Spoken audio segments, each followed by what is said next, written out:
Assalamualaikum warahmatullahi wabarakatuh. Saya Dr. Hussein Haji Muhammad Saleh, SEMS.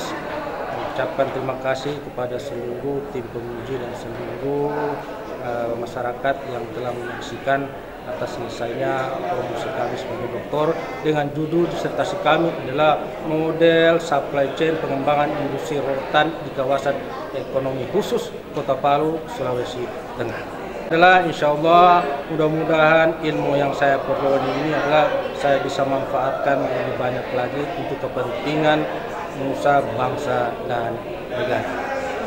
Warahmatullahi wabarakatuh. Selamat siang, salam sejahtera bagi kita sekalian. Dengan senantiasa memohon rahmat Allah Subhanahu wa Ta'ala, Tuhan yang Maha Esa, pada hari ini Senin tanggal 28 bulan Mei tahun 2018, sidang ujian terbuka promosi doktor pada program Pasca Sarjana Universitas Tadulako bidang ilmu ekonomi atas nama Promovendus Hussein Haji Muhammad Saleh dengan judul Model Supply Chain dalam pengembangan industri rotan di kawasan ekonomi khusus Kota Palu, Sulawesi Tengah dimulai. Tim penguji sidang ujian terbuka promosi doktor memasuki ruang sidang.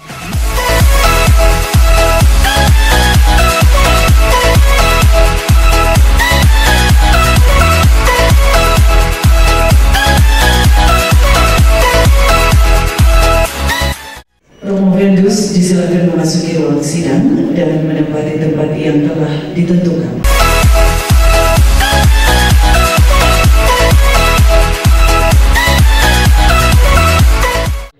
Assalamualaikum warahmatullahi wabarakatuh.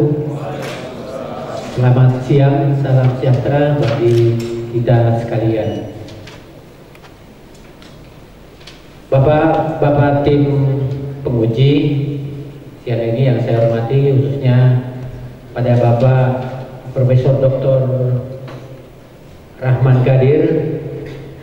Beliau adalah juga saat ini dekan Fakultas Ekonomi Universitas Hasanuddin dan pada siang hari ini sebagai penguji utama. Saudara Promovendus, dengan memohon perlindungan Allah Subhanahu wa Ta'ala, saya buka sidang ujian promosi atas nama Hussein Haji Muhammad Saleh. Selanjutnya saya persilakan kepada saudara promotor untuk membacakan pertanggungjawaban akademik dari Prof. Assalamualaikum warahmatullahi wabarakatuh. Salam sejahtera untuk kita sekalian. Om Swastiastu. Yang saya hormati Direktur Pasca Sarjana Universitas Tadulako selaku Ketua Sidang Ujian Terbuka, yang amat terpelajar Bapak Profesor Dr. Insinyur Alam Asari, MSI. Yang saya hormati Wakil Direktur 2 Pasca Sarjana selaku Sekretaris Sidang Ujian Terbuka, yang amat terpelajar Bapak Profesor Dr. Insinyur Rusdi, Magister Agribusiness Science, PhD. Yang saya hormati Dekan Fakultas Ekonomi Universitas Hasanuddin Makassar selaku penguji eksternal sidang ujian terbuka, yang amat terpelajar Bapak Profesor Dr. Rahman Qadir, SEMSI. Yang saya hormati Dekan Fakultas Ekonomi Universitas Tadulako Palu, sehingga pada siang hari ini kita dapat melaksanakan sidang terbuka ujian disertasi Promovendus Saudara Hussein Haji Muhammad Saleh. Perkenankan pula dalam kesempatan ini kami tim promotor yang terdiri dari Profesor Dr. Hatimatullah Amir, SEMSI selaku promotor, Dr. Haji Sarudin Kasim, SEMSI selaku co-promotor 1, Dr. Muhammad Noval, Sarjana Ekonomi IDEA selaku co-promotor 2. Atas nama tim promotor, saya akan membacakan pertanggungjawaban akademik disertasi hasil penelitian Saudara Profedus Hussein Haji Muhammad Saleh, stambuk H23013-021 dengan judul Model Supply Chain dalam pengembangan industri rotan di kawasan ekonomi khusus Kota Palu, Sulawesi Tengah. Kami tim promotor setelah menilai kesungguhan, ketekunan dalam penyelesaian disertasi Profedus, baik sejak usulan penelitian sampai persiapan ujian terbuka ini, termasuk masa bimbingan maupun usahanya untuk memperoleh hasil optimal, maka kami tim promotor sepakat bahwa karya Saudara Profedus layak untuk diajukan sebagai disertasi dan disampaikan untuk diuji dalam sidang ini. Disertasi yang diajukan oleh Profedus dalam sidang ini merupakan hasil penyempurnaan naskah sebelumnya yang telah dikonsultasikan secara intens dengan tim promotor. Setelah memperhatikan hambatan dan masukan setelah memperhatikan bantahan dan masukan pada waktu seminar hasil, bahkan sampai ujian tertutup tanggal 5 April 2015. Terima kasih. Terima kasih pada Bapak Promotor Profesor Dr. Haji Matulada. Selanjutnya, atas permohonan Saudara Profedus, maka pada hari ini Saudara akan mengikuti ujian promosi doktor dengan judul penelitian Model Supply Chain dalam pengembangan industri rotan di kawasan ekonomi khusus Kota Palu, Sulawesi Tengah. Selanjutnya saya persilahkan kepada Saudara Sekretaris Panitia Ujian untuk membacakan SK surat keputusan berkaitan dengan keabsahan ujian promosi pada siang hari ini. Keputusan Rektor Universitas Tadulako nomor 3374/28/KP/2018 tentang penetapan tim penguji disertasi ujian terbuka mahasiswa program studi doktoral ilmu ekonomi program pasca sarjana Universitas Tadulako tahun 2019. Rektor Universitas Tadulako menimbang bahwa berdasarkan surat Direktur Program Pasca Sarjana Universitas Tadulako nomor 1424 UN-28-TU-2018 tanggal 21 Mei 2018 mengusulkan tim penguji disertasi ujian terbuka program studi doktoral ilmu ekonomi program pasca sarjana Universitas Tadulako pada hari Senin tanggal 28 Mei 2018 atas nama Hussein Haji Muhammad Saleh, nomor stambuk A20313-021 dengan judul disertasi Model Supply Chain dalam pengembangan industri rotan di kawasan ekonomi khusus Kota Palu, Sulawesi Tengah. Maka untuk kelancaran dan efektivitas pelaksanaan kegiatan dimaksud dipandang perlu menyetujui usulan tersebut.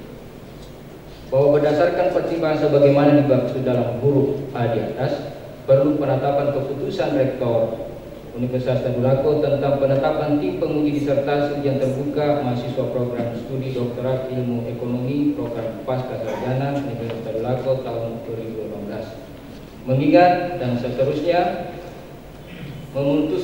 menetapkan keputusan Rektor Universitas Tadulako tentang penetapan tim penguji disertasi ujian terbuka mahasiswa program studi doktoral ilmu ekonomi program pasca sarjana Universitas Tadulako tahun 2018. Kesatu, menetapkan tim penguji disertasi ujian terbuka mahasiswa program studi doktoral ilmu ekonomi program pasca sarjana Universitas Tadulako tahun 2018 sebagaimana tercantum dalam lampiran yang merupakan bagian tidak terpisahkan dari keputusan Rektor ini. Kedua, konsekuensi biaya atas diterbitkannya keputusan ini dibebankan pada DIPA yang dialokasikan melalui sistem perhitungan pembayaran remunerasi. Ketiga, keputusan Rektor Universitas Tadulako ini mulai berlaku pada tanggal ditetapkan di Palu pada tanggal 23 Mei 2018. Rektor Universitas Tadulako Profesor Dr. Insinyur Haji Muhammad Basir, SEMS, NIP 196102-021-1989-03-101.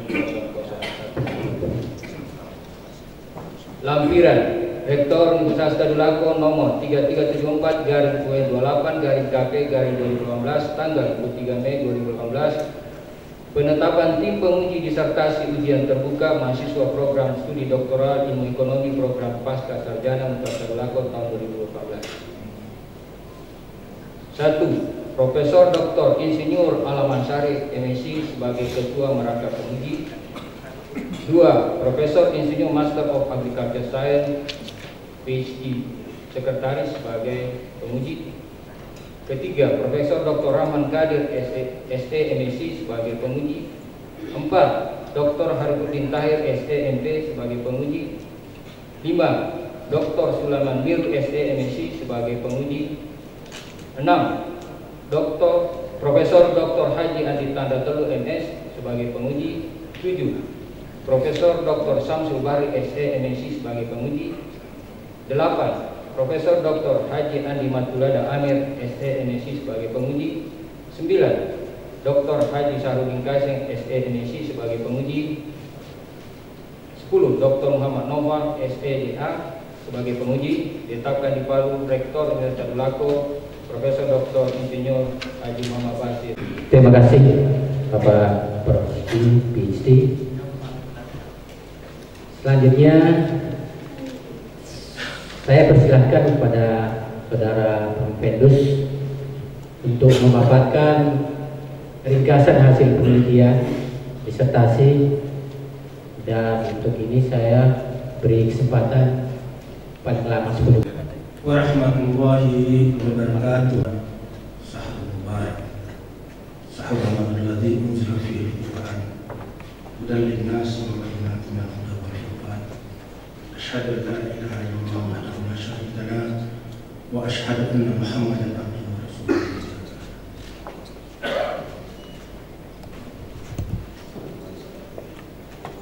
Dengan rendah hati saya mengajak kepada kita semua senantiasa mengucapkan puji syukur kehadirat Allah Subhanahu wa Ta'ala, dan senantiasa kita mengirimkan banyak salawat kepada junjungan kita Nabi Muhammad sallallahu alaihi wasallam.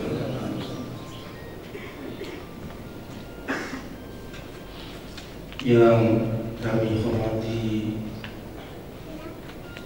Ketua atau Direktur Pasca Sarjana Universitas Tadulako selaku Ketua Sidang Ujian Terbuka yang amat terpelajar, Bapak Profesor Dr.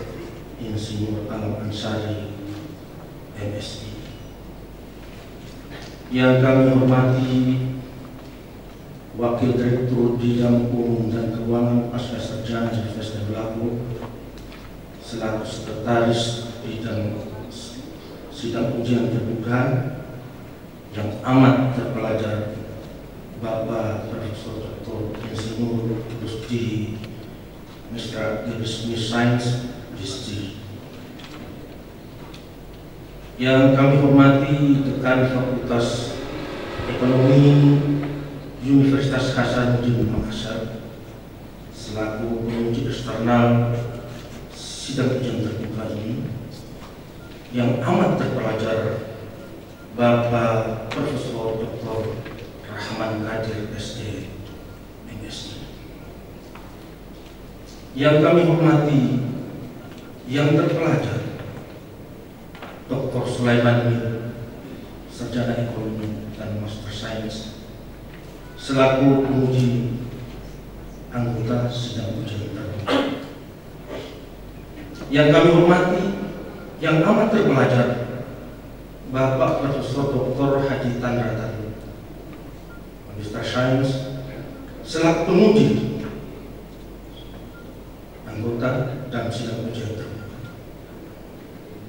Yang kami hormati, Bapak Dekan Fakultas Ekonomi Universitas Tadulako, Dr. Harifudin Tahir, ST, MP, yang terpelajar, yang kami hormati, yang amat terpelajar, Bapak Profesor Dr. Samsul Bahari, SE, MS, selaku penguji sidang ujian terbuka pada hari ini. Yang kami hormati, amat terpelajar, Profesor Dr. Haji Andi Tulada Amir, SMSI. Beliau adalah yang cukup banyak waktu menjadi kami sebagai ketua promotor. Yang kami hormati, co-promotor, yang terpelajar Bapak Dr. Haji Sahrul Kasim, SMSI, selaku anggota penguji sidang ujian terbuka pada hari ini. Dan yang kami banggakan, adinda kami yang terpelajar Bapak Dr. Muhammad Noval, SE, DA, selaku anggota penguji dalam sidang ujian terbuka pada hari ini.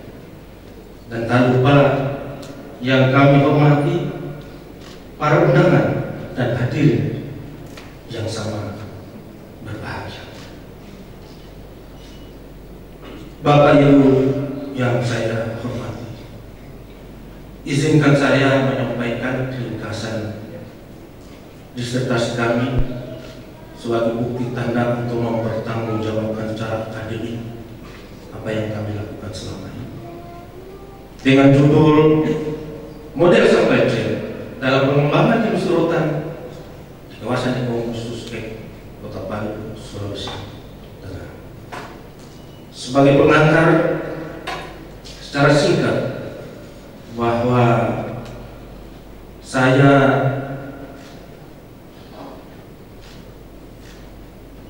tertarik dan terpanggil bagaimana bisa mengembangkan industri rotan di Sulawesi Tengah yang fenomenologinya ibarat ayam mati di lumbung padi. Rotan dikenal di Sulawesi Tengah, hasil pengamatan penelitian kami, hampir 65% Sulawesi Tengah pun supply untuk rotan ada di Indonesia. Yang anehnya, justru di Sulawesi Tengah kurang berkembang industri rotan. Fenomenologi inilah yang kami mencoba untuk menjawabnya dengan beberapa masalah dan tujuan ini ditemukan. Inilah salah satu lokasi tentang kawasan ekonomi khusus.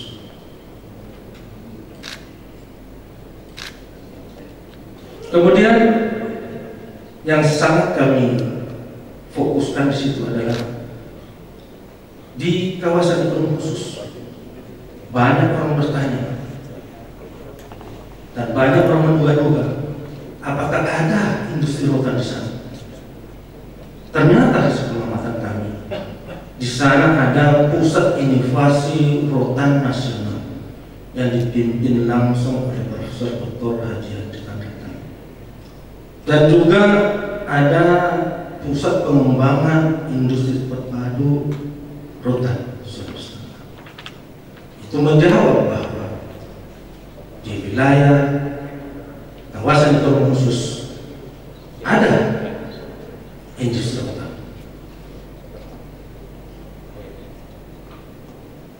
Izinkan saya dalam bulan Ramadan ini berikan suatu kebenaran mutlak.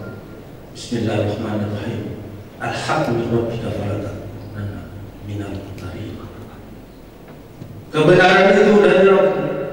Maka janganlah masuk golongan yang ragu. Dan jika kamu beriman dan bertakwa, Allah akan memberikan pahala kepadamu dan Dia tidak akan meminta harta-harta.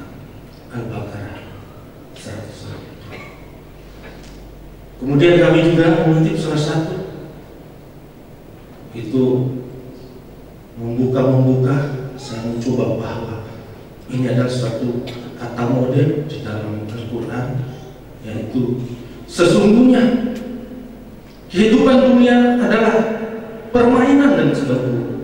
Dan jika kamu beriman dan bertakwa kepada Allah, akan memberikan pahala kepadamu, dan Dia tidak akan meminta harta kepadamu. Dan terakhir, optimal di dalam kitab Al-Quran diberi istilah ihsan. Sesungguhnya kami telah menjadikan apa yang ada di bumi sebagai perhiasan, agar kamu menguji mereka siapakah di antara mereka yang terbaik perbuatannya. Ini merupakan dalil nakli yang sekarang dikembangkan oleh dalil akli oleh para akademisi. Kemudian metode dan risetnya, kami mengambil teori tentang supply chain, teori tentang model, teori tentang linear programming, kemudian studi empirik, mengenai rotan. Diawali dari hasil penelitian kami dan juga sangat didukung oleh hasil penelitian dari Profesor Haji Tadatan. Model supply chain yang kami temukan ada tersebar di mana-mana mendekati industri rotan atau kerajinan. Kemudian ada model supply chain terpusat, spot itu dilakukan di kawasan ekonomi khusus. Inilah perbedaan antara model supply chain tersebar dan model supply chain terpusat dengan beberapa temuan-temuan yang saling bertentangan antara satu dan yang lainnya. Inilah temuan kami, hasil penelitian, bahwa ternyata setelah kami turun di lapangan ada 5 model supply chain. Pertama adalah perotan, pengumpul, pengelola, kemudian pedagang terpulu, eksportir, industri mebel, langsung konsumen. Yang kedua, perotan, pedagang pengumpul, industri pengelola, industri mebel, langsung ke konsumen. Yang ketiga, perotan, langsung ke industri pengelola, tempat melalui pengumpulan, langsung ke BAP, portir, industri kecil, kemudian konsumen. Kemudian yang keempat, perotan, industri pengelola, industri mebel, dan konsumen. Yang terakhir adalah perotan, pedagang pengumpul, industri kecil mebel, dan konsumen. Dari 5 model tersebut kami melakukan suatu pendekatan klaster berdasarkan wilayah. Stasiun 1, stasiun 2, stasiun 3. Stasiun 1 kami maksudkan adalah sebagai sumber, kemudian kedua adalah sebagai terminal, dan yang ketiga adalah sentral. Inilah yang kami coba untuk lebih mempermantap tentang optimisasinya atau optimal. Perlu kami sampaikan bahwa di Sulawesi Tengah hasil pengamatan penelitian kami sekitar 10 kabupaten yang mempunyai hutan-hutan. Tapi setelah kami turun mengamati, kami mendapatkan 5 kabupaten yang masih produktif. Yang pertama adalah Kabupaten Toli-Toli. Yang kedua adalah Kabupaten Donggala. Yang ketiga adalah Kabupaten Tojounga. Yang keempat Kabupaten Pusuk, dan yang kelima Kabupaten Sigi. Bapak Ibu teristimewa, para guru besar, amat terpelajar, dan para dokter yang terpelajar. Inilah model yang kami usulkan berdasarkan klaster wilayah, bahwa ada 5 kabupaten, kemudian dari 5 kabupaten itu mengalokasikan, mendistribusikan ke 6 wilayah yang ada di Kota Palu, kemudian ke 6 wilayah sentra industri kecil. Di sini kelihatannya setiap kabupaten mengalokasikan, mendistribusikan bahan baku rotan ke setiap terminal. Oleh karena itu kami mencoba untuk mendesain dalam skenario pertama. Ternyata secara singkat, Donggala tidak harus mengalokasikan ke semua wilayah yang ada, namun Donggala optimalnya dia harus mengalokasikan hanya untuk Palu Utara dan Tabay dan seterusnya. Kemudian skenario kedua mengkhususkan diri pada wilayah kawasan ekonomi khusus. Inilah salah satu temuan kami.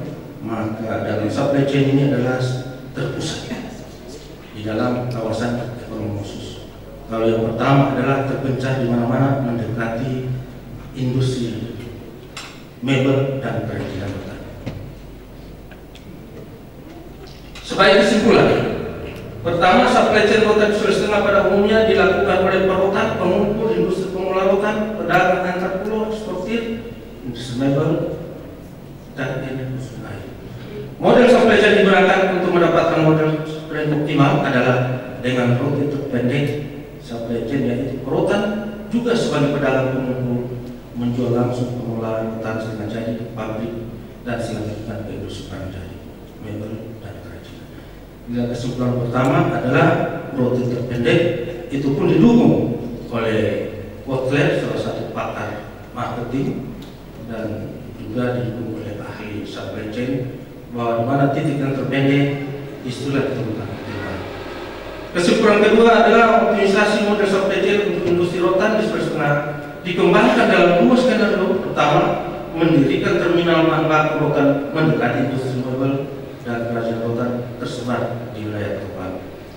Kesimpulan ketiga, skenario kedua, optimisasi model supply chain dikembangkan di wilayah Palu sebagai pusat terminal rotan Sulawesi Tengah yang melayani kebutuhan permintaan industri mebel dan kerajinan rotan serta permintaan dan kebutuhan perdagangan antar pulau dan eksportir. Saran dan implementasi. Pertama, supply chain rotan yang diharapkan adalah model supply chain yang menyatukan dan melibatkan rotan sebagai pedagang umum, sekaligus menggeser aktivitas pemberengan ke tingkat rotan sehingga pendapatan perotan dan pengumpul meningkat.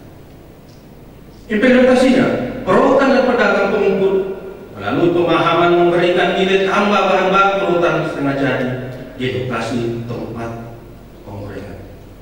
2. Pembinaan bagi perotan dan pedagang pengumpul melalui spesifikasi teknologi proses produksi. 3. Campur tangan pemerintah daerah untuk memfasilitasi subsidi minyak tanah untuk pemberengan yang selama ini sangat dibutuhkan oleh para perotan untuk mempermudah industri mebel dan kerajinan rotan mendapatkan barang setengah jadi. Saran kedua diharapkan kepada pemerintah daerah Sulawesi Tengah serta para pelaku usaha untuk berinvestasi jasa supply chain rotan dan memenuhi kebutuhan mebel dan kerajinan rotan seluruh wilayah kabupaten, yaitu implementasinya membangun terminal bahan baku rotan setengah jadi tersebar setiap kabupaten yang mempunyai potensi rotan berfungsi sebagai penyangga atau supply rotan ke pusat terminal di wilayah Kekbang. Pertumbuhan pengolahan industri barang setengah jadi rotan di daerah selatan dengan banyak melibatkan masyarakat setempat yang bertempat tinggal di hulu. Saran ketiga, mengembangkan industri rotan Sulawesi Tengah dalam rangka meningkatkan pendapatan daerah dengan tetap menjaga kelestarian sumber daya rotan-rotan. Implementasinya menyediakan pusat terminal rotan di wilayah khusus rotan yang secara langsung menghubungkan dan mempermudah perolehan bahan baku rotan ke setiap sentra industri rotan di Palu, Sulawesi Tengah. Menjadikan KEK bukan hanya sebagai pendiam kebutuhan bahan baku barang setengah jadi, tapi juga sebagai pusat logistik rotan barang jadi berupa mebel, dagangan lokal di seluruh Sulawesi Tengah secara nasional, bahkan ekspor ke negara-negara yang membutuhkan.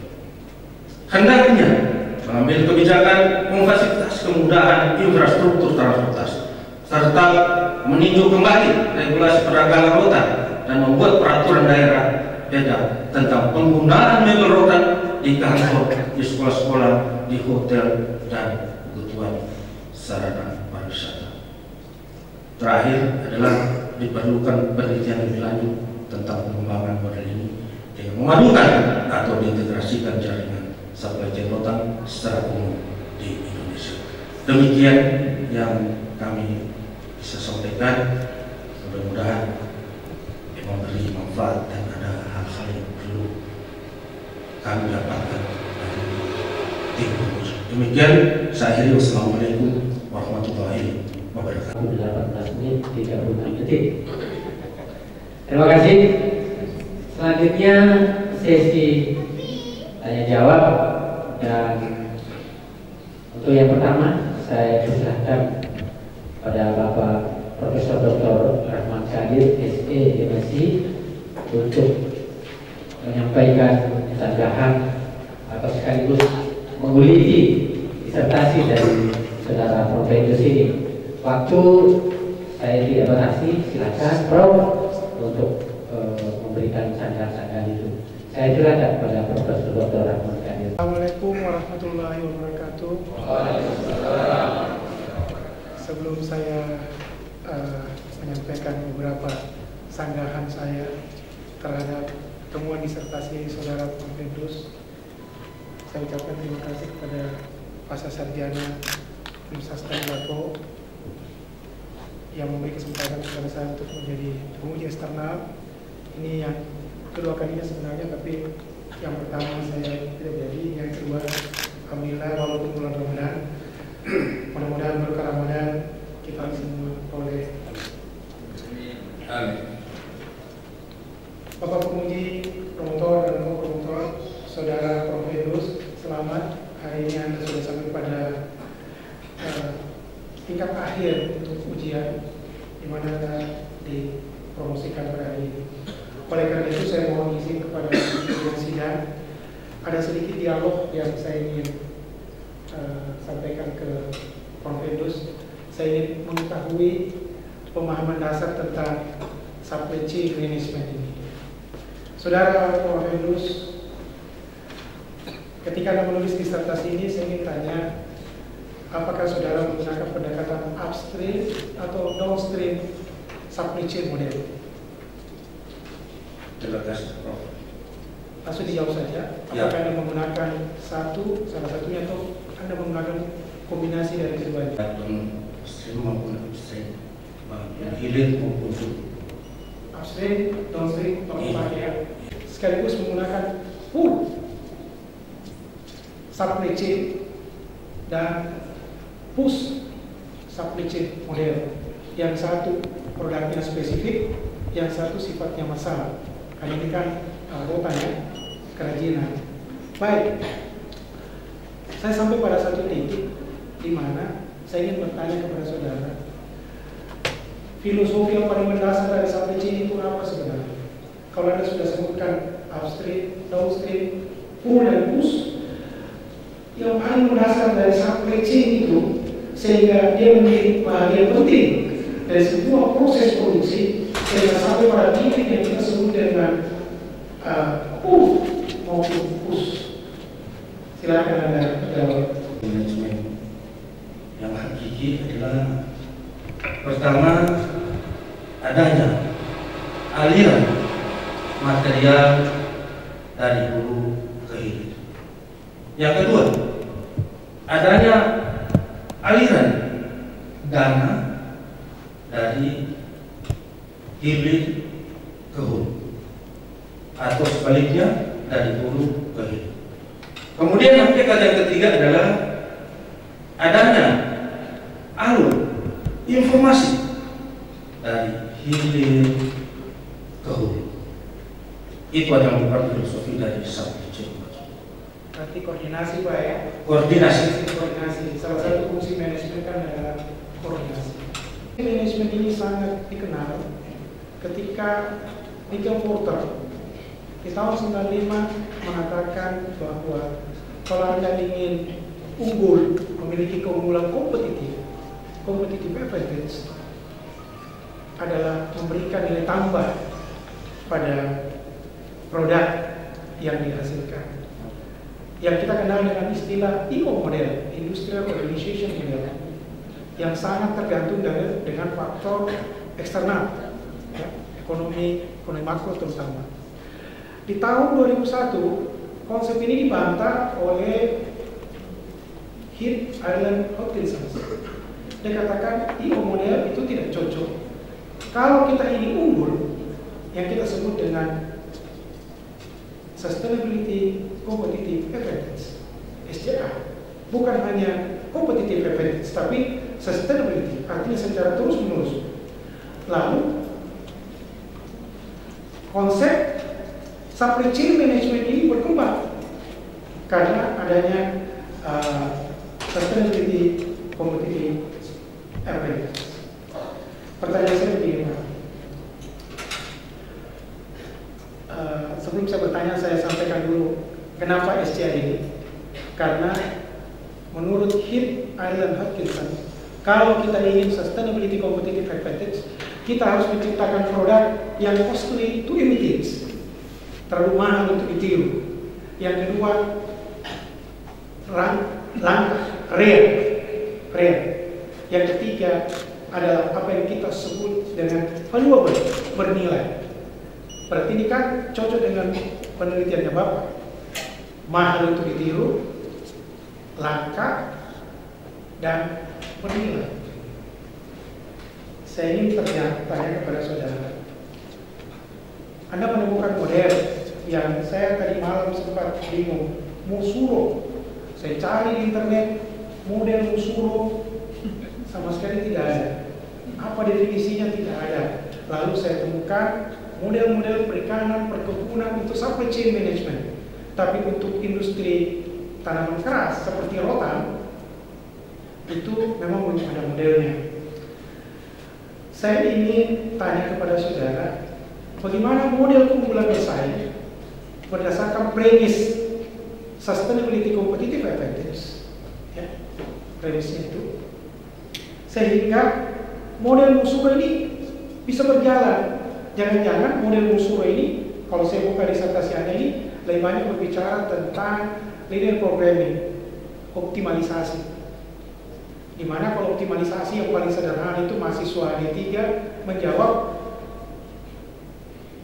keuntungan dengan biaya yang pantas. Jadi pengorbanan, sacrifice dengan nilai itu ada keseimbangan di situ.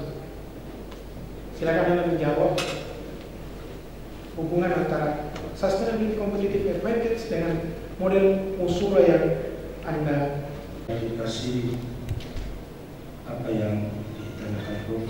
Pertama, saya memberikan diri mengambil salah satu istilah Musuro, yaitu perpanjangan dari kata supply chain optimal rotan.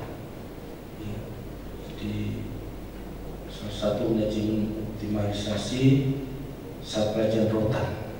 Jadi Musuro. Walaupun sangat sederhana.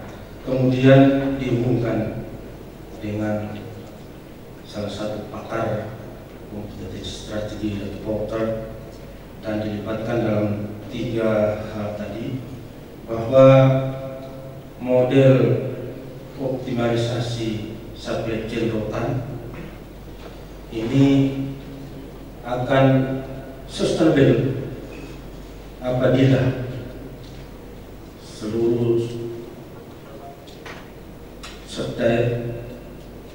unsur-unsur yang harus terlibat langsung di dalam supply chain. Maksud kami adalah setiap lembaga atau mitra unsur-unsur di dalam supply chain itu harus mempunyai nilai tambah atau mempunyai value change dari setiap unsur-unsur. Apabila dari setiap unsur-unsur itu tidak ada nilai tambah, misalnya rotan. Begitu berat mengambil rotan di hutan, sementara menikmati marginnya sangat sedikit bila dibandingkan dengan dagang pengumpul. Apalagi kita bandingkan dengan pengolah sebagai pabrik. Kalau ini tidak diperhatikan oleh seluruh unsur, terutama pemerintah daerah, bahwa harus ada value chain, sehingga akan terwujudlah apa yang disampaikan oleh Prof tadi, sustainability, dan akhirnya bisa berdaya nilai dan bisa bersaing dan bisa unik dan punya kelebihan dibandingkan dengan supply chain rotan yang ada di Indonesia. Lebih mahal dari rotan yang mungkin ini menjadi pembelajaran buat kita bahwa kita harus lebih inovatif ya, dan menciptakan produk yang mereka. Terakhir ini ada sedikit di abstrak, bukan mengganggu, tapi saya mencoba memulai disertasi Anda. Saya mencari model action research.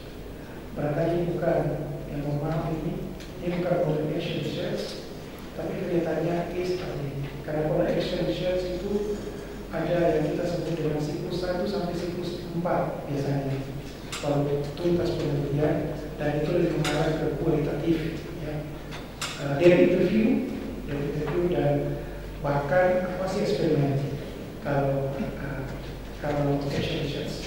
Oleh itu mohon maaf, mungkin di kalimat exploratory dengan karakter penelitian tindakan action research itu mungkin kita modifikasi sedikit, yaitu dengan pendekatan kasus rotan dari ibu sampai hilir. Ya, saya kira itu saja. Terima kasih. Assalamualaikum warahmatullahi wabarakatuh. Hadir di SDMC atas beberapa sanggahan dan pertanyaan kepada Bapak Ibu. Selanjutnya saya persilakan pada penguji anggota Bapak Dr. Hanifudin Syahid, SDMP. Waktu yang dialokasikan paling lama 3 menit. Profedus ya, dalam hal ini di akhir-akhir presentasi saudara, di awal presentasi saudara Profedus bisa mengungkapkan suatu kebenaran, dan saya yakin bahwa yang disertasi ini adalah sudah pasti ada suatu kebenaran dari satu jadi yang dikembangkan di Kota Palu. Pertanyaan saya begini, untuk apa sebenarnya lagi kita harus dikumpul di sini, mendatangkan program karir ke sini? Untuk apa lagi harus seperti begitu? Karena saya yakin bahwa ini adalah suatu kebenaran yang Anda sudah, dan yakin saya bahwa model supply chain hilir dan umum itu sudah sangat-sangat, apalagi dilandasi dengan teori dan teori-teori kontrol dan sebagainya. Nah, itu yang menjadi saya, kenapa lagi harus ada kali-kali ini untuk mengetahui tentang hal itu yang diinginkan seperti demikian. Sangat membutuhkan kajian baik dari akli maupun dari akli, bahwa dalam salah satu hadis mengatakan bahwa menuntut ilmu pengetahuan itu mulai dari buayan sampai kalian paham. Disinilah mungkin salah satu pakar-pakar yang menemukan tentang teori-teori penelitian, bahwa sebagaimanapun banyaknya ilmu pengetahuan kita, tentunya kita masih menganggap masih ada yang lebih hebat dari kita. Sehingga selalulah kita banyak melihat, banyak mendengar, kemudian banyak mengamati, sekaligus banyak mengamalkan hal-hal yang perlu kita ketahui secara totalitas. Sehingga apa yang ditanyakan tadi adalah kebenaran mutlak itu yang perlu harus kita dapatkan, yaitu walaupun kita mendapatkan ilmu pengetahuan indera, mendapatkan ilmu pengetahuan ilmu, pengetahuan filsafat, tapi tetap kita juga harus memiliki pengetahuan agama. Di dalam pengetahuan agama ini tidak pernah terputus untuk mengetahui, mendalami tentang ilmu pengetahuan, sehingga tersentuh hati saya apabila mereka mendebatkan Fakultas Ekonomi bahwa walaupun setinggi apa ilmu hari ini kurang mendapatkan misalnya tidak ada artinya sama sekali. Karena itu saya tetap belajar terus untuk menimba lebih baik ilmu pengetahuan. Itu yang bisa sampaikan. Terima kasih. Saya persilakan Bapak Dr.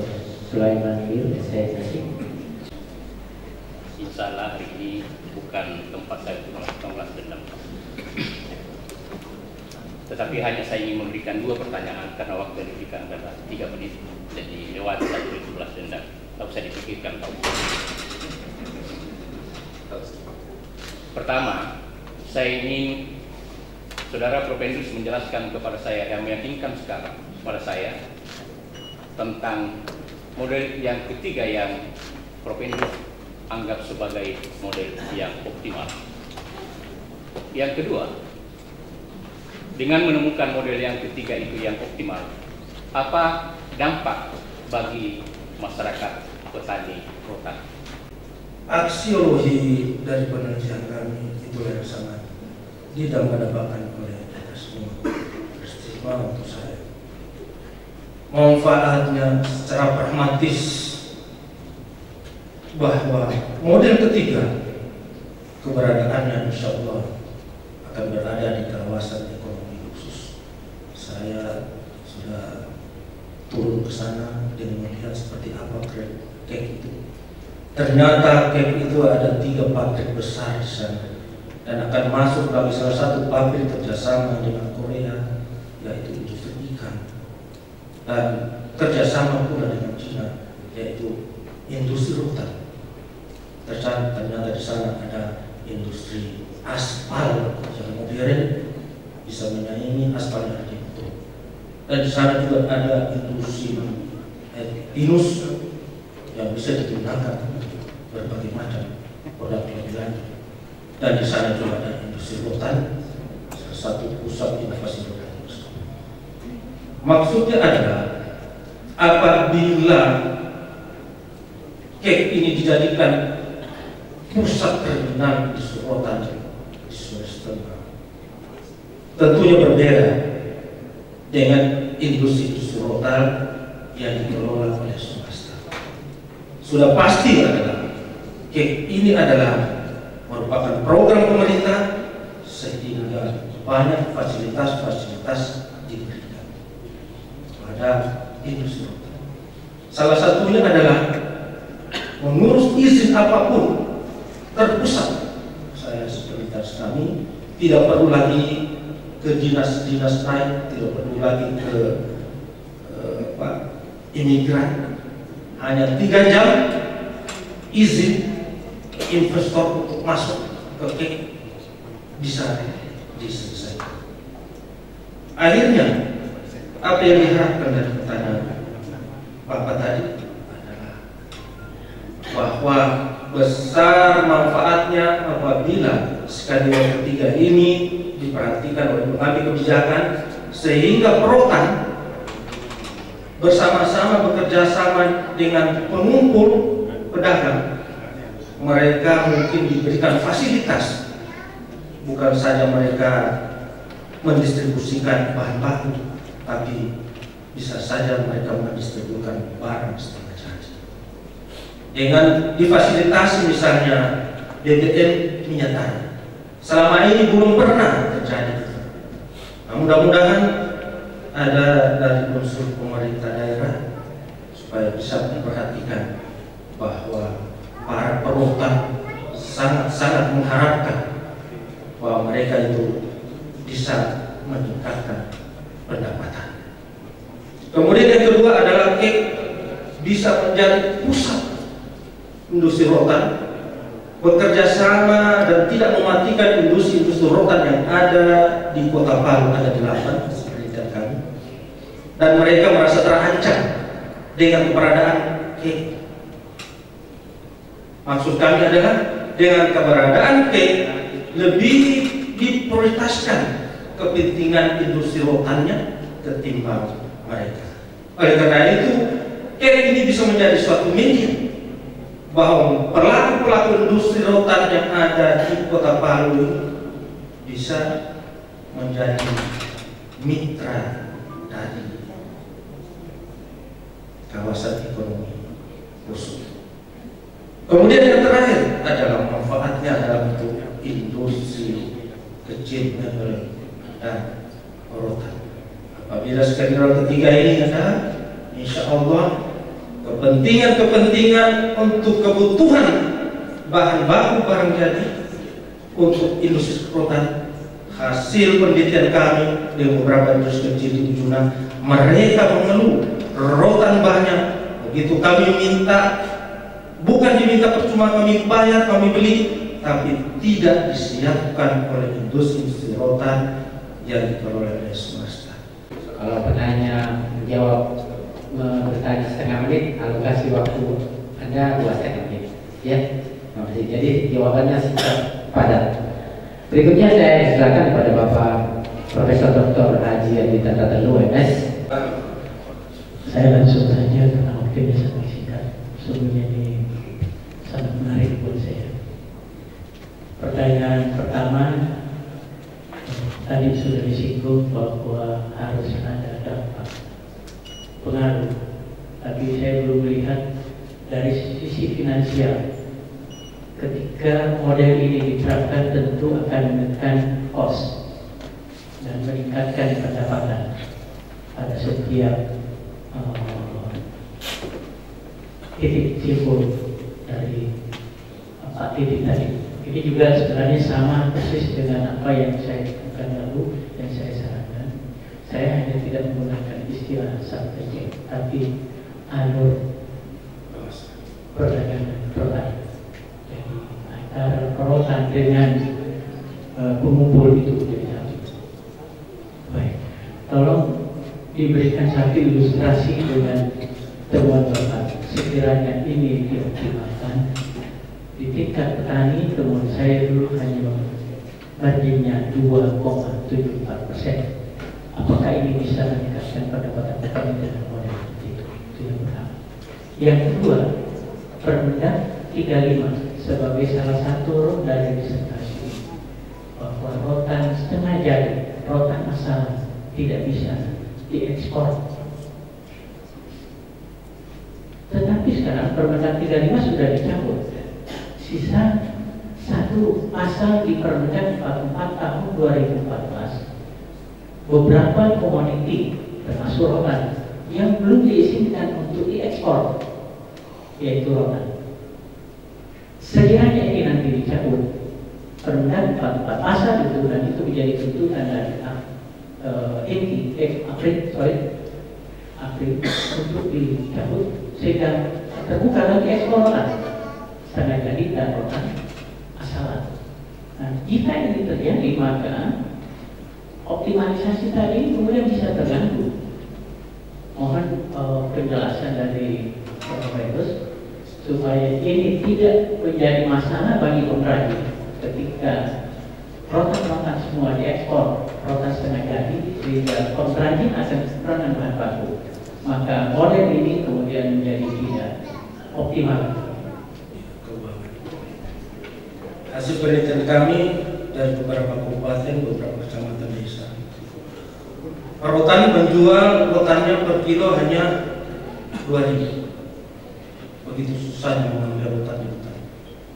Kemudian pengumpul pedagang menjualnya 4.000. Begitu sampai ke pabrik itu sampai 15.000. Nah, di sini ada ketimpangan. Oleh karena itu, dengan model ini diharapkan, walaupun itu sudah dilakukan oleh Prof yang pelajar, tapi kami masih menginginkan sentuhan-sentuhan dari pemerintah daerah. Tidak hanya cukup kita akademisi para pelaku bisnis, tapi yang paling penting di sini adalah pemerintah daerah memperhatikan kebutuhan-kebutuhan perhutani itu sendiri, sehingga dari hasil keuangan akan menambah meningkat pendapatannya. Kemudian yang kedua, ini berdasarkan ke ini nomor 35, kemudian ganti nomor 44. Pada mulanya niat baik dari Menteri Perindustrian dan Perdagangan bahwa dengan melarang ekspor barang siap saji, harapannya industri kerajinan rotan akan meningkat aktivitas.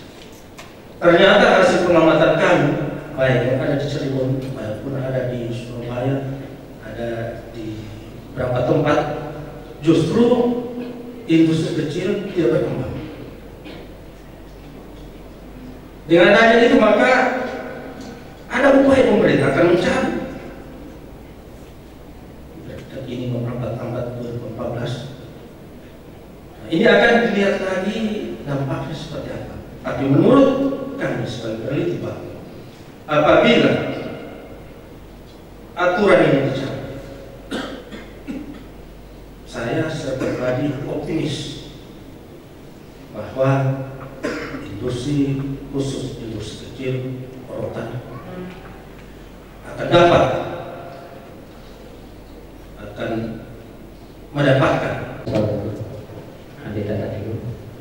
Selanjutnya saya persilakan kepada Bapak Profesor Rusdi PhD. Silakan Prof. 3 menit. Terima kasih. Assalamualaikum warahmatullahi wabarakatuh.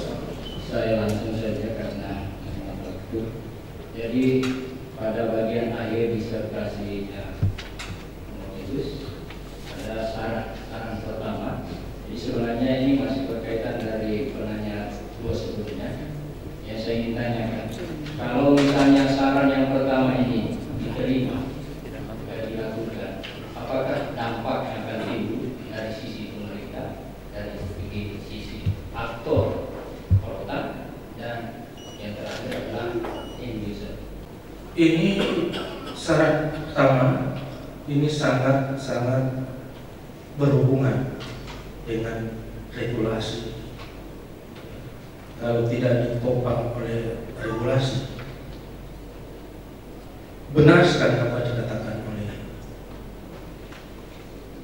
Bapak Prof bahwa ini tidak akan bisa terwujud. Oleh karena ini terwujudnya saran pertama ini harus ada kerjasama semua pihak, baik dia aktor pelaku bisnis maupun pengambil kebijakan.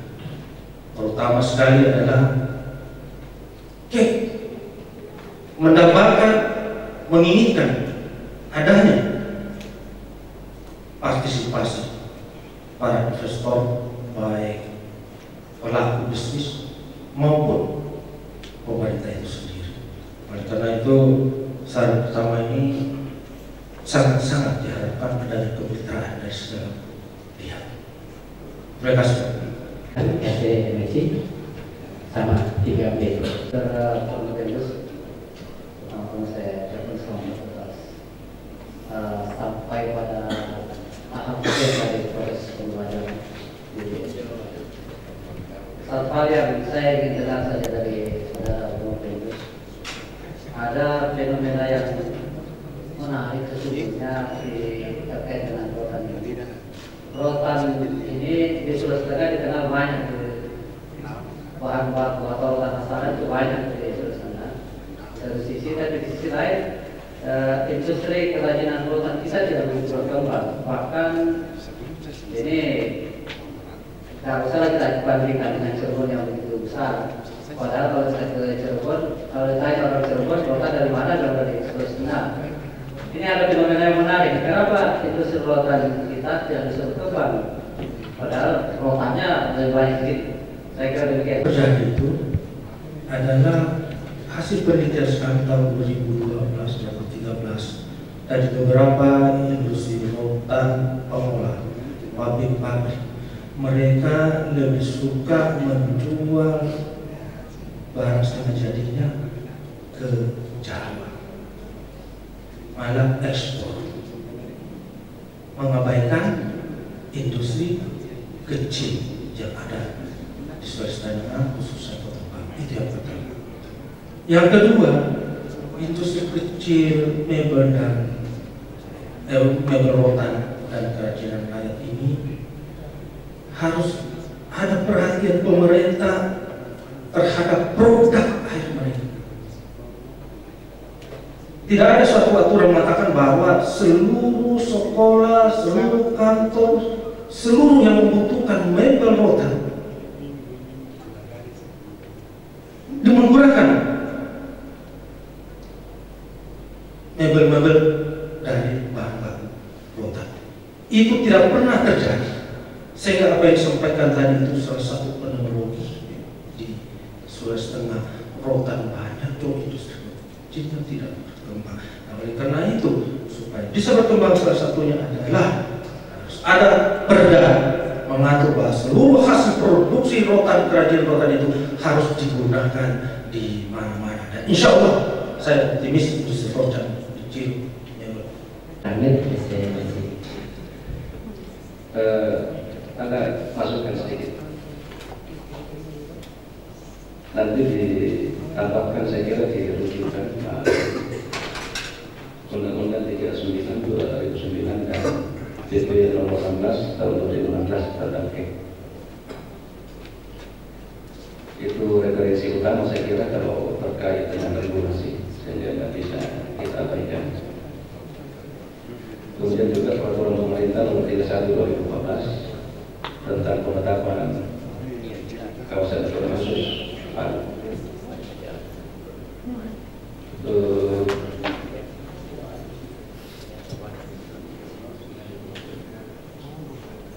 Saya agak sedikit tertarik untuk mengomentari ayat yang saya ditambahkan kepada ustaz-ustaz kita yang ada di sini. Tapi saya betul-betul merasa terpanggil untuk mengomentari.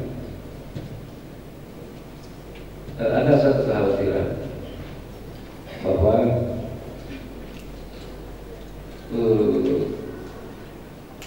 penelitian itu sebenarnya secara filosofis untuk menemukan sebuah kebenaran, tapi kebenaran ilmiah yang dimaksudkan itu bukan kebenaran mutlak.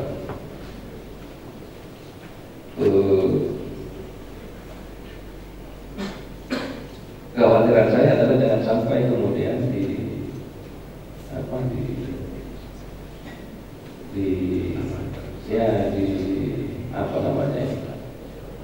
disamakan ya antara kebenaran ilmiah dan kebenaran mutlak. Karena kebenaran ilmiah itu adalah sebuah kebenaran yang sebatas otak ini mampu menjustifikasi bahwa itu adalah sebuah kebenaran. Itu kebenaran ini. Kalau kebenaran mutlak harus hati-hati kita nanti kalau kita bicara meneliti surga dan neraka sih semua kita itu. Ya. Jadi sebenarnya kata kunci yang saya sampaikan bahwa kalau kita harus berhati-hati betul di dalam bicara mengenai kebenaran mutlak dalam konteks riset. Kemudian yang kedua adalah saya tahu apakah ini pertanyaan atau komentar. Yang kedua adalah ada yang putus tadi Pak Hussein. Di kawasan industri itu kalau saya tahu apakah kawasan industri atau bisa dikategorikan kawasan ekonomi khusus. Di atas sana itu ada namanya DPRT, Pusat Pengembangan Industri Rotan Terpadu Kota Palu. Dr. Haji Saharudin Kasep. Wabarakatuh. Saudara pemimpin yang saya hormati, kami ucapkan selamat. Anda sudah berada di kursi paling panas pada hari ini. Sudah berapa hari dan berapa kali ditunda. Alhamdulillah pada hari ini jadi betul-betul di hadapan kita. Ini memang menarik persoalan industri kecil.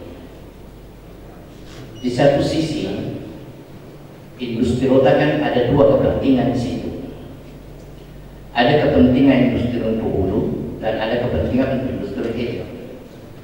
Tentu para pengusaha hulu ini menginginkan peran ekspor itu dibuka selebar-lebarnya dengan harapan untuk mendapatkan profit yang sebesar-besarnya. Di sisi lain, bagi industri kecil atau hilir tentu menginginkan ada proteksi dari pemerintah supaya ekspor itu dibatasi, supaya apa yang terjadi tadi dikatakan oleh Pak Prof. Andi Matulada, bahwa ada fenomena di mana kita adalah penghasil rotan terbaik barangkali di dunia, tapi justru kita kehabisan bahan baku. Nah, saya juga sebagai co-promotor pada siang hari menyerahkan kepada Anda, kita tidak boleh menerima bahwa benar itu kita kehabisan bahan baku. Sebenarnya kita tidak kehabisan bahan baku. Sebagai seorang pengusaha ekspor, tentu dia akan menginginkan bagaimana tingkat pengembalian dana yang diinvestasi untuk industri mebel kecil itu bisa segera kembali. Nah, kalau persoalannya pada saat ini melakukan transaksi dalam bentuk kredit dan sudah difasilitasi untuk mendapatkan kredit, tapi ternyata setelah jadi produknya, dijual produknya, harga rotanya tidak kembali. Nah, tentu sebagai seorang peneliti untuk menyatukan kedua kepentingan antara kepentingan hulu dan kepentingan hilir, menurut saudara bagaimana solusinya supaya industri rotan untuk ekspor untuk hulu tetap jalan dan industri hilir tetap berkembang, insya Allah. Itu sekedar pertanyaan kepada saya, mohon tanggapan dari saudara. Khusus kayu, dan beliau tahu betul bahwa berkembangnya industri mebel kayu itu karena ada kuota diberikan kepada industri. Untuk rotan tidak ada seperti itu. Salah satu jawabannya adalah harus ada kuota diberikan kepada industri. Kemudian yang kedua, seperti yang saya katakan bahwa harus ada action. Sehingga tadi salah satunya saya katakan saya juga mengharapkan tadi dari yang amatan pelajar dekan Fakultas Ekonomi UNHAS bahwa ini bisa jatuh studi kasus. Namun di dalam action research saya maksudkan itu baru pada siklus ketiga. Yang pertama diagnosis apa yang terjadi dalam industri rotan. Yang kedua ada salah satu data perencanaan tentang tindakan itu. Kemudian yang ketiga melakukan tindakan yang belum ada dilakukan di sini adalah evaluasi dan pembelajaran. Semua tadi itu adalah mengapa sampai industri kecil pelakunya itu sampai tidak melunasi kewajibannya karena mindsetnya yang perlu diperbaiki dengan cara pembelajaran. Itu kira-kira yang saya bisa sampaikan. Terima kasih. Mungkin sebagai closing statement ya pada seminar ujian ini ada 3 pertanyaan yang saya juga bisa dijawab singkat saja oleh saudara Prof. Pedus. Yang pertama, sejauh mana atau berikan keyakinan saudara bahwa model yang saudara temukan setelah dipikirkan selama 3 tahun mampu membawa Sulawesi Tengah berjaya pada industri rotan melalui kawasan ekonomi khusus. Bapak Dr. Agus Demokratik berada di tengah-tengah kita. Beliau salah satu pelaku bagaimana cek ini bisa berkembang.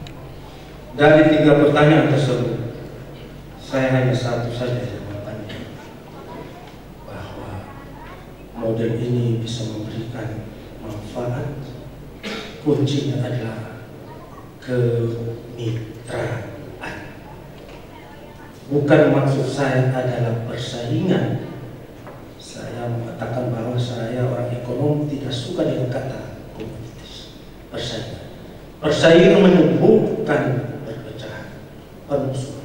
Tapi dengan satu kata adalah kemitraan seluruh unsur-unsur memperhatikan industri rotan di Sulawesi. Terima kasih. Saya juga memberi penilaian dalam ujian ini. Satu pertanyaan, yaitu di dalam filosofi dikenal adanya teori nilai. Bisakah saudara Prof. Petrus menjelaskan teori nilai dari temuan yang Anda lakukan dalam riset ini?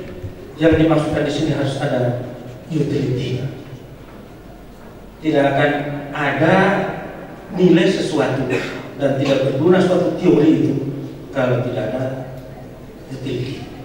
Jadi jawabannya adalah di dalam model yang kami temukan ini harus ada unsur utility, manfaatnya, gunanya, outcome. Itu jawaban singkat kami.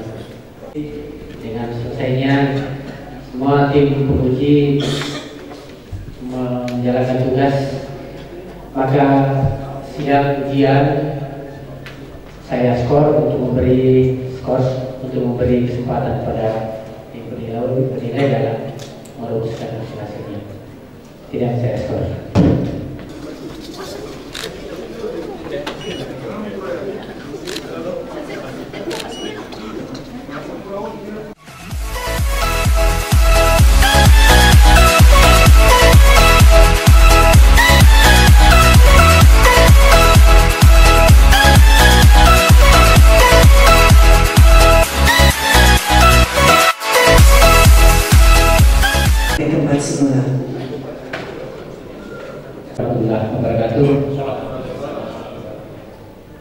Sidang ujian dibuka kembali.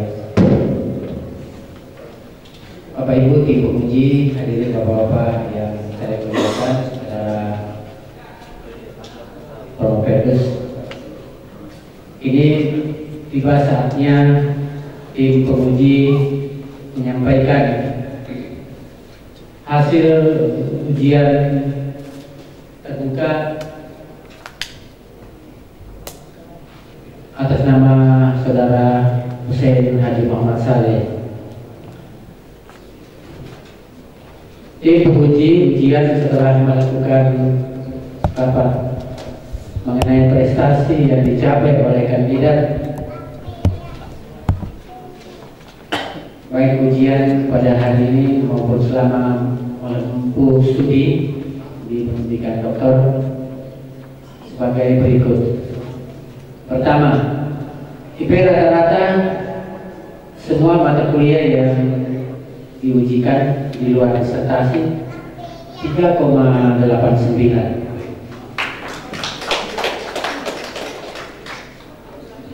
Nilai disertasi yang diperoleh tim penguji memberikan nilai rata-rata 88,05. Itu artinya mendapat nilai huruf A dengan IPK 3,93. Selanjutnya yudisium dengan predikat sangat memuaskan.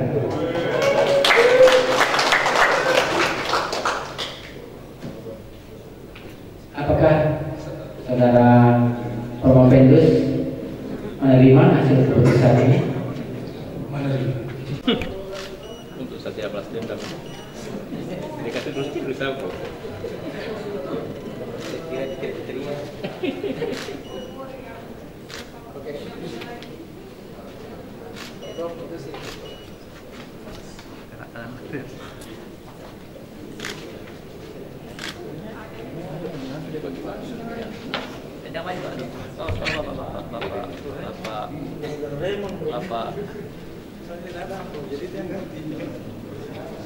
Tanda tangan gantinya.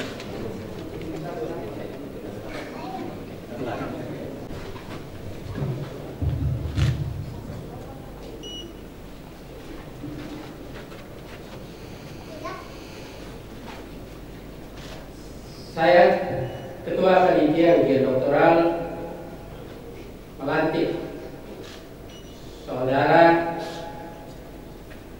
Hussein Haji Muhammad Saleh menjadi doktor dalam bidang ilmu ekonomi, konsentrasi ilmu manajemen. Semoga Allah Subhanahu wa Ta'ala menerima amalan saudara sebagai amalan jariah yang akan saudara abdikan bagi ilmu pengetahuan nusa, bangsa, dan agama. Semoga saudara dapat mempertahankan integritas ilmiah saudara sebagai seorang doktor. Saya ucapkan selamat.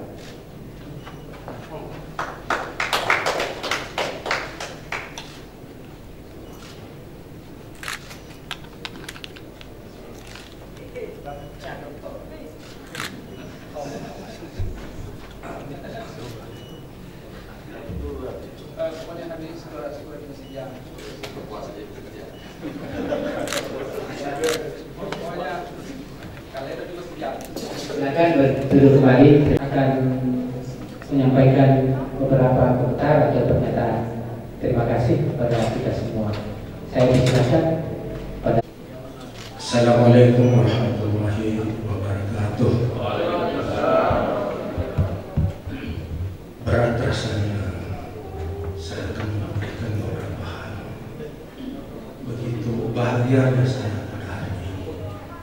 Oleh karena itu, saya pribadi beserta keluarga, istri dan anak-anak saya, dan keluarga besar dari masyarakat Pemerhati, dari Masjid Jami, dari Dewan Masjid, dan juga dari kawasan ekonomi khusus, dan juga adinda saya yang tercinta Dr. Timudi, mewakili mereka semua yang banyak memberikan dorongan kepada saya, sehingga saya banyak mengucapkan terima kasih kepada bapak-bapak yang amat terpelajar dan terpelajar yang telah memberikan kesempatan saya untuk meraih gelar yang tertinggi dalam.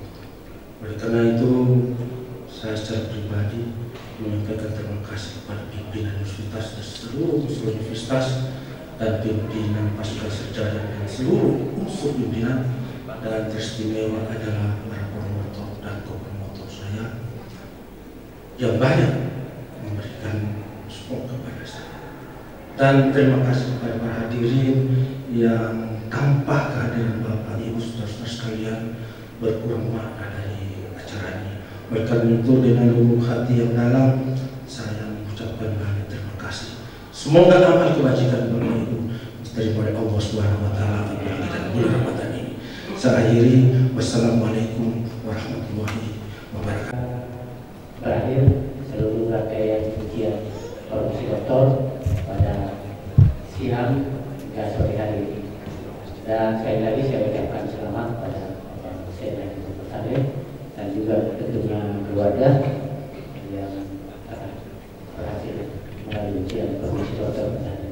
Terima kasih kepada Bapak Si Pemuji, Bapak Doktor, dan juga kepada bapak-bapak yang hadir yang saya tidak bisa sebutkan analisa satu persatu. Terima kasih atas perhatiannya, dan dengan mengucapkan alhamdulillahirabbil alamin, sidang ujian profesi doktor pada sore hari ini kami tutup dan membacakan yang menjelang sore hari ini, dan nanti kemudian akan dilanjutkan dengan foto bersama rekan-rekan dari Bapak Hussein.